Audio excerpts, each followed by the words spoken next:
Gracias a Enrique Lores, que nos ha aportado esa visión americana. Hemos tenido la visión asiática, tendremos la visión europea. ¿Y por qué? Pues porque vivimos y convivimos y trabajamos, por supuesto, en un mundo sin barreras, globalizado, hiperconectado.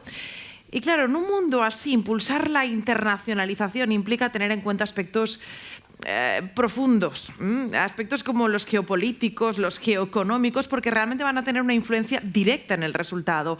Es un tema complejo y un tema que, por supuesto, no queríamos obviar y que ponemos aquí encima de la mesa en este Congreso CEDE. Lo vamos a hacer de la mano de nuestros invitados, Tobías Martínez, CEO de Celnex, Manuel Muñiz, Provost de EA University y decano de la Escuela de Asuntos Públicos y Global de EA, y, por supuesto, maestro, con nosotros el presidente del Senado de la Fundación CEDE, don Antonio Garrigues. Todos nosotros. Sí. Un placer volverle a ver, don Antonio. Qué alegría. Me encanta volverle a ver.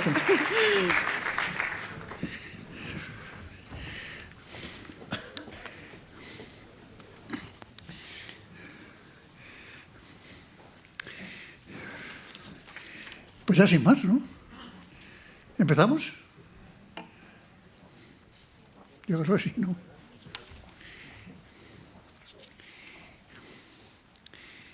El directivo y la internacionalización en un mundo sin fronteras. Lo del mundo sin fronteras habrá que revisarlo un poco, porque todavía quedan algunas fronteras y quizás sea un tema que merezca la pena estudiar. Es decir, ¿por qué siguen existiendo fronteras? Porque las hay. No en el mundo occidental, pero las hay en otros mundos. Y yo creo que este es un tema en el cual los empresarios tenemos que empezar a opinar y tenemos que empezar a enfrentarnos con este tipo de limitaciones. Necesitamos un mundo sin fronteras y este mundo sigue teniendo fronteras. Pero de eso vamos a hablar. Hablar ahora de internacionalización, no sé, hace 30, 40 años tenía cierta novedad. Ahora hay que aceptar que sin internacionalización no hay vida, es decir, es pura y simplemente eso. Y que eso no se aplica solamente a las empresas grandes, sino a todas las empresas, incluso a las empresas micro. Y hay casos en España de empresas micros que están haciendo una actividad internacional realmente tan importante como algunas empresas medianas o incluso pequeñas.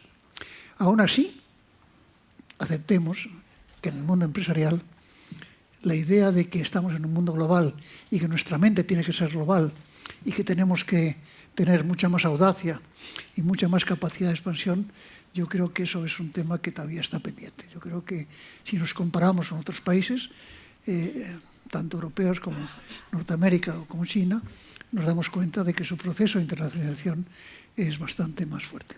Se pueden discrepar de estas ideas, por supuesto, pero no sé por qué las digo así. Pero tenemos a dos personas que son estupendas para hablarnos del tema. Manuel Muñiz es Provost. Todos saben lo que es Provost, ¿no? Provost del Instituto de Empresas, ¿saben lo que quiere decir Provost? ¿Lo saben? ¿Lo explicas o no? ¿Qué quiere decir Provost? Bueno, es una especie de rectorado internacional de la universidad. ¿Qué lo llaman Provost? Aunque tengo amigos que lo han confundido con una cadena de peluquerías. Pero eso... No es mal negocio tampoco, ¿eh? No es mal. Tobías, ¿tú no eres Provost o sí eres Provost? Bueno, te ocupas de todo. Aquí hay que estar al día en todo, ¿eh? y no confundirlo con la peluquería. Pues yo creo que sin más, Manuel, nos dices unas palabras de introducción y luego abriremos el diálogo. Bueno, por enmarcar un poco la conversación, ¿no? Y darle un marco un poco más macro de dónde nos encontramos y cuando pensamos en internacionalización y crecimiento económico, qué es lo que estamos viviendo, ¿no? Que era un poco lo que yo quería traer a la conversación que ya se viene teniendo desde el arranque de la mañana aquí.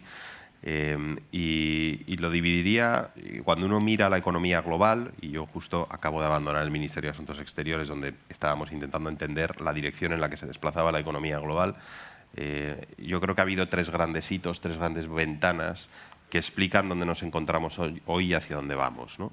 La primera yo diría que es una tendencia de largo plazo, son los últimos 20-30 años, y ahí lo que se ha producido es una clarísima conclusión por parte de todos los actores de de la economía global, del Banco Mundial, el FMI, la Comisión Europea. Es una larga lista de que los últimos 30 años han producido un proceso de fractura social, de precarización por distintos motivos, por el impacto de la tecnología, ciertas tendencias dentro de la globalización de las clases medias en economías avanzadas.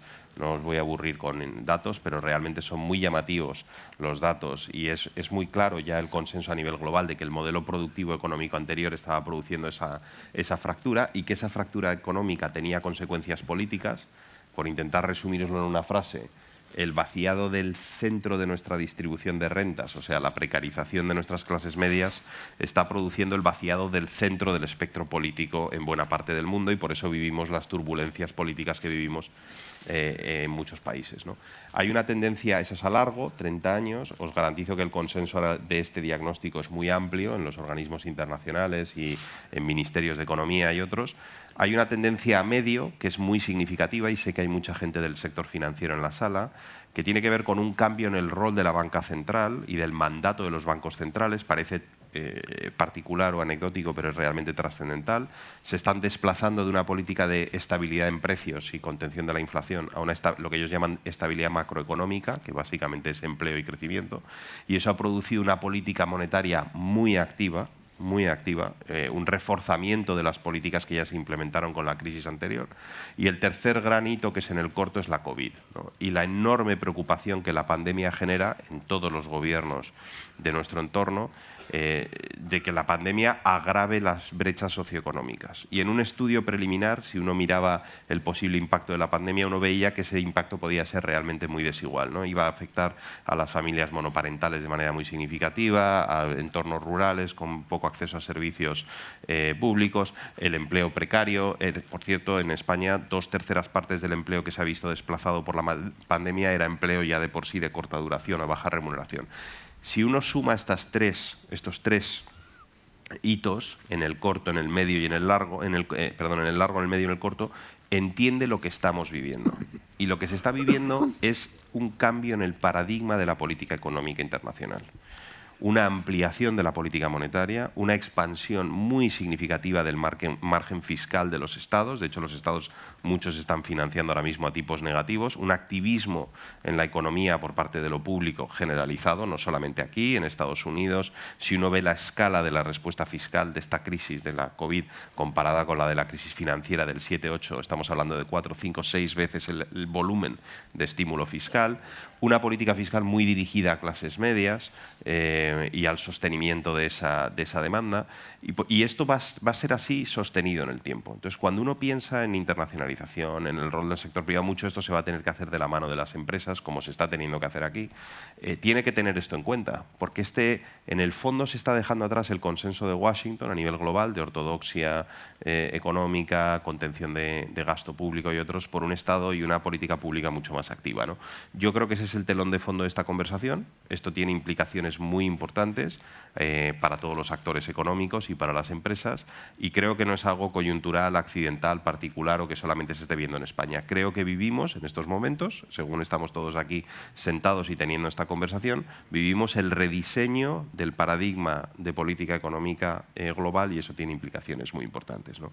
En paralelo hay una cuestión que tiene que ver con el ascenso de China, que a lo mejor luego podemos hablar, que yo creo que es la otra gran tendencia que le va a dar forma a la economía global. Esta tiene una dimensión bastante doméstica, de gasto, inversión y otros, y luego hay una global, que es la fractura del mercado global por el ascenso de China y el decoupling que vamos a vivir, yo estoy convencido de ello, de las economías occidentales, pero ya entraremos en ello, ¿no?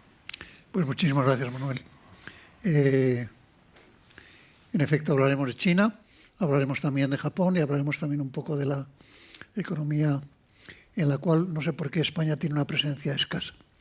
Tobías, ¿cuál es tu punto de vista como empresa ya multinacional? ¿Y cuáles serían tus consejos y tus advertencias? Pues buenos días. En primer lugar, muchísimas gracias por invitarme a estas magníficas jornadas y a esta magnífica ciudad. Bueno, pues como muy bien se ha venido hablando ya durante toda la mañana y ahora muy bien apuntaba Manuel, en este proceso de globalización, nosotros como compañía internacional con poca experiencia, porque nuestra antigüedad es de 6 años y por tanto somos una compañía joven, Como te decía el día que estuvimos charlando previamente a este encuentro, bendita la hora en la que pensamos en que el proyecto tenía que ser internacional o no sería el proyecto.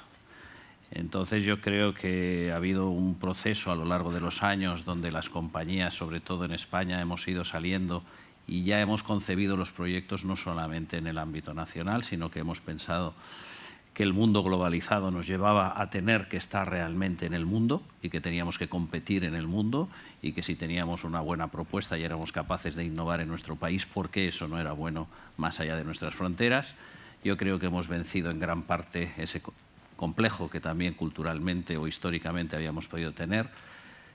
Creo que tenemos una base y un capital humano extraordinario. Creo que las universidades, los centros de formación están haciendo su trabajo. Cada vez tenemos una juventud mejor formada, posiblemente necesitan experiencia. Estoy muy de acuerdo con lo que decía el presidente de la COE. Cuando hablamos de formación hay que distinguir entre lo que es la formación universitaria o lo que sería la formación profesional, y creo que ahí también hay muchos de los males que hoy tenemos en cuanto al empleo juvenil. Recordemos que estamos hablando de tasas de paro muy altas para el empleo juvenil. Y sinceramente yo simplemente creo que tenemos muchísimas oportunidades en un mercado global. Las compañías españolas son bien recibidas en el mundo en general, no somos geopolíticamente vistos como una amenaza, pero sí que a nivel digamos, de expandir realmente una compañía, pues nos encontramos que cada país tiene una regulación distinta, que Europa no es un mercado único, por ejemplo, que podríamos hablar de que, o podríamos tener la idea de que Europa es un mercado único y no lo es, desde el punto de vista ya regulatorio, por ejemplo, pero podríamos hablar que más allá de esas fronteras, pues cada país es un mundo y geopolíticamente cada vez pesa más pues la estabilidad a largo plazo, depende del tipo de inversiones que tengas que hacer, no es lo mismo para una empresa de consumo que para una empresa de infraestructuras como es la nuestra. Pero yo repito, soy optimista porque la tendencia de las empresas españolas es que cada vez salimos más y lo que es más importante, este camino no tiene marcha atrás, o sea, esto no tiene una situación en la que estos mensajes de proteccionismo nos lleven otra vez a volver, digamos, a nuestros mercados domésticos. Yo esto no lo veo. Y otra cuestión es que nos replanteemos de alguna manera y aprendamos un poquito qué ha pasado con las cadenas de suministro y con este mundo globalizado que ha puesto en cuestión las bondades de esta globalización, Y por tanto, cuando hablamos de internacionalización, pues deberíamos de controlar también más y mejor nuestras cadenas de suministro, tener un mayor control. Me parece muy bien. Vamos a intentar medir las cosas, ¿no? Que siempre que todo lo que se mide mejora y todo lo que no se mide acaba empeorando. Es una frase americana, pero merece la pena que en España la tengamos en cuenta. Yo creo que en conjunto la economía española está poco internacionalizada. Es decir, que el margen de mejora en ese aspecto es grande. ¿Estáis conformes o no? Es decir, cuando nos comparamos con cualquier país, con cualquier otro país europeo, incluidos los países latinos, vamos, yo creo que tenemos una baja internacionalización y que eso no es bueno en su caso. ¿Estáis de acuerdo con esta presentación o creéis que no? La internacionalización de la economía española jugó un papel absolutamente fundamental en el proceso de recuperación anterior de la crisis financiera, fue por pura necesidad. España es uno de los grandes exportadores ahora mismo, tiene una economía ampliamente internacionalizada. Lo que sucede es que por la estructura empresarial de nuestro país, esa internacionalización la protagoniza un tejido empresarial muy específico, que son empresas de cierta escala, y todavía nos está costando, es uno de los motivos porque la consolidación y la ampliación de la escala de la empresa media en nuestro país es tan importante, en gran medida porque esa escala es sobre la que luego se soporta un proceso de internacionalización mucho más duradero que le da resiliencia y durabilidad a la internacionalización, ¿no? Entonces, en los datos agregados tenemos una economía ampliamente internacionalizada. Cuando uno ve los desagregados se da cuenta de que eso aterriza de manera muy desigual en el tejido productivo de nuestro país, ¿no? Hay una observación aquí también que yo creo que es importante hacer, ¿no? En la línea de lo que estaba comentando Tobías, y es, claramente los últimos 20-30 años han sido años de una globalización muy acelerada a nivel global. Ha tenido, esto se ve en las cifras del peso del comercio global en la economía de los países, en muchas otras, ¿no? En inversiones cruzadas, en la interdependencia y la complejidad de las cadenas de suministro que se han construido.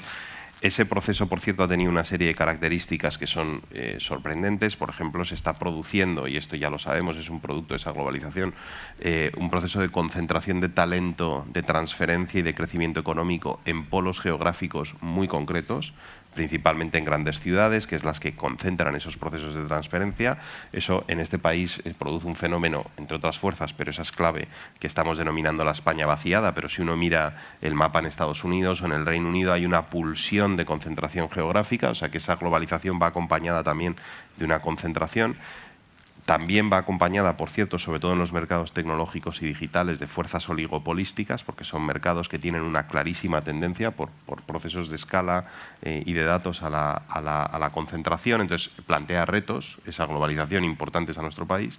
Pero yo diría, un último comentario, Antonio, perdón, y es que ahora, hoy, en estos momentos, hay una fuerza contraria a ese proceso, que es el proceso de contención de China y de separación de la economía, sobre todo norteamericana, de China. Y yo creo que ese es un mensaje que también hay que trasladar y hay que ser, porque desde el campo de la ciencia política y de la diplomacia esto es un proceso estructural. Si uno estudia las causas que están produciendo la colisión entre estos dos países, son estructurales. Tienen que ver con el modelo político que subyace al ascenso de China, tienen que ver con la competencia que China plantea en sectores estratégicos de la economía, no solo a Estados Unidos. Y yo soy de la opinión de que parte de lo que estamos viviendo en las cadenas de valor tiene que ver con el decoupling de estas dos, con la divergencia, desconexión de estas dos economías que se está produciendo ya. Sí. Bueno, yo creo que, por añadir y por ligar con algunas cosas que... Bien, la pregunta es, si creéis que estamos en un grado de internacionalización... Yo, repito, por la experiencia que tengo, creo que a las empresas españolas nos queda mucho recorrido. O sea, la tendencia es positiva. O sea, si miramos hacia atrás, cada vez hay más grado de internacionalización en las empresas españolas, cada vez los nuevos emprendedores, las nuevas ideas, los nuevos proyectos nacen internacionales. Yo te puedo decir que en algunos países, cuando hemos llegado, nos hemos presentado ante nuestros embajadores y su equipo, pues nos han abrazado casi, ¿no? Como diciendo, bueno, al fin una empresa española que viene a hacer una inversión a largo plazo, pues importante, relevante. Y en ese sentido tengo que decir que también pues esa estructura diplomática también tiene una mayor sensibilidad hacia las empresas, hacia el apoyo que también necesitamos las empresas cuando aterrizamos pues en un país nuevo y cuando no tenemos experiencia, ¿no? Pero que nos queda mucho camino por recorrer porque nuestros competidores, que también son nuestros digamos, compañeros de viaje, por ejemplo, en Europa, son nuestros socios, llevan muchos más años dedicados a ello, se han dedicado a fondo, lo hacen bien y, por tanto, los mercados tienen ya una estructura donde tienes que encontrar también tu oportunidad. Por tanto, somos de los últimos que estamos llegando a este proceso de internacionalización dentro de nuestro entorno europeo. Pero las cifras de exportaciones, por ejemplo, dentro del peso del PIB, en el caso europeo nos supera solo Alemania. O sea, nosotros tenemos un peso ya de exportaciones y la contribución de ellas al PIB económico que es muy elevado. O sea, realmente es muy sorprendente y creo que nos deberíamos de felicitar todos. Evidentemente esto en parte se hizo por las necesidades que nos impuso la crisis anterior, pero hemos protagonizado un proceso muy importante de internacionalización, por lo menos en una de las métricas, como os digo, que es a nivel de exportaciones, ¿no? Y de capacidad para colocar nuestros productos y nuestros servicios en los mercados globales. Hombre, mejorable seguro que lo es, ¿no? En el Ministerio de Asuntos Exteriores hicimos un esfuerzo enorme en apuntalar y ampliar los esfuerzos de diplomacia económica precisamente para ayudar a nuestras empresas en el exterior, ¿no? Y para ser de ayuda, ¿no? en la medida de lo posible. Pero bueno, que sepamos que partimos de una historia de éxito en los últimos 10-15 años. Yo pienso que también hoy hemos hablado de innovación, ¿no? Algo muy importante realmente cuando vas a un mercado exterior, ¿por qué te van a comprar a ti? Porque van a decidir por tu compañía y no por otra que lleva establecida 20, 30, 50 o 100 años en aquel país, ¿no? Pues de poco sirve innovar si no somos capaces de extenderlo, de llevarlo más allá de nuestras fronteras. Y creo que, repito, yo no tengo por qué pensar, y la realidad me lo demuestra cada día, que las empresas españolas, el capital humano español, no tienen ningún hándicap respecto a otras compañías y otros países. Se trata de que realmente lo interioricemos las empresas y lo llevemos a cabo, y que hayan muchos más proyectos internacionales. Es cierto también que para internacionalizarse necesitas una estructura financiera que te permita crecer y te permita desarrollar mercados más allá de tu ámbito geográfico. Yo creo que el público también participa en el debate, ¿o no? Me dicen que no. De una manera suave, pero me dicen Eso es que innovar. No.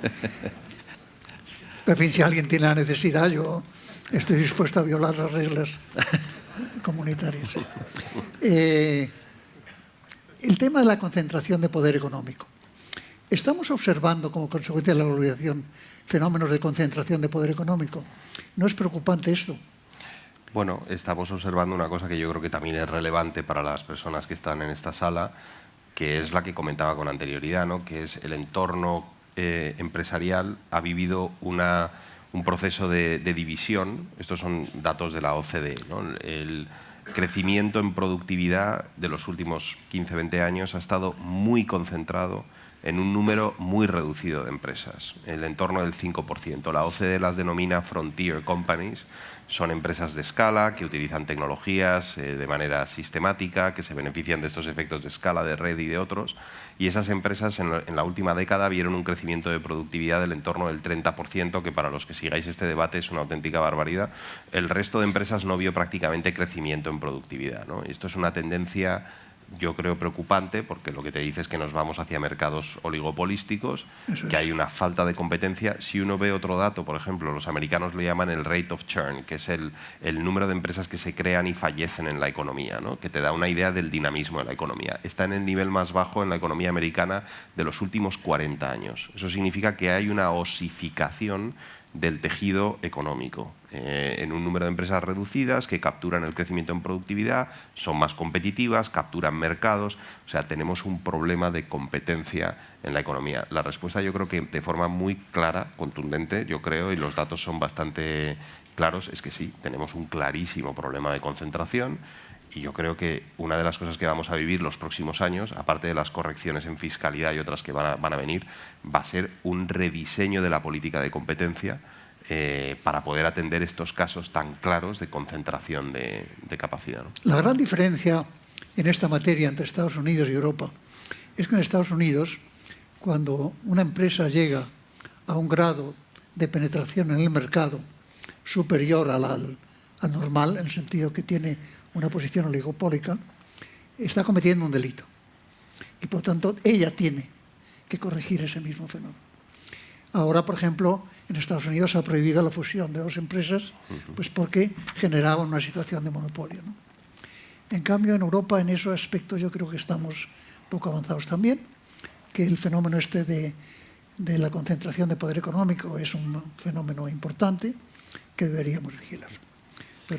Sí, no, solo corroborar, porque veo que vamos un poquito fuera de tiempo. Pero... Nos quedan 19 segundos, ¿eh? Ah, sí. Bueno, entonces, oye, corroborar que esa concentración se está produciendo, yo creo, por dos efectos fundamentalmente. Uno, la tecnología ha hecho que el mundo sea mucho más pequeño o más accesible y globalizado. Y, por tanto, esa globalización y esa digitalización y esa tecnología ha permitido que el mundo se concentre mucho más. Y cada vez hay una brecha mayor entre quien tiene acceso a esa capacidad, voy a decir, ese poder económico, y lo estamos viendo. Cada vez los fondos de inversión gestionan más y más fondos, y son mayores. Y realmente son un actor importantísimo en la vida económica a nivel mundial. Si miramos hace 10 años atrás, creo que no era tanto así, ¿eh? O sea que es un proceso que va a más, ¿eh? Hemos hablado de activismos, hemos hablado de muchas cosas que están apareciendo cada vez con mayor fuerza. Lo del tiempo se lleva con rigidez, ¿no? Digo, pregunto. Ya le hemos dado la vuelta al marcador, ¿eh? No, pero digo, al haber dado vuelta ya. ¿Cuánto nos queda? Ya estamos en tiempo de descuento. Madre. Lo que pasa es que es un rebelde sin causa, señor Garriga. Siempre cuento un chiste. Al entrar en un hotel se encuentran dos parejas y se dan cuenta de que cada uno va con la mujer del otro. Se miran y uno de ellos toma la palabra y dice: esto no puede ser, somos gente civilizada, yo estoy con tu mujer, tú estás con la mía, tenemos que ser civilizados, vamos a no dramatizar el tema, yo te devuelvo a tu mujer, tú me devuelves a la mía, quedamos en paz y ya no lo volvemos a hacer. Y uno de ellos le dice: sí, pero hay una pequeña diferencia, es que vosotros estabais saliendo y nosotros entrando. Eso es todo, señores.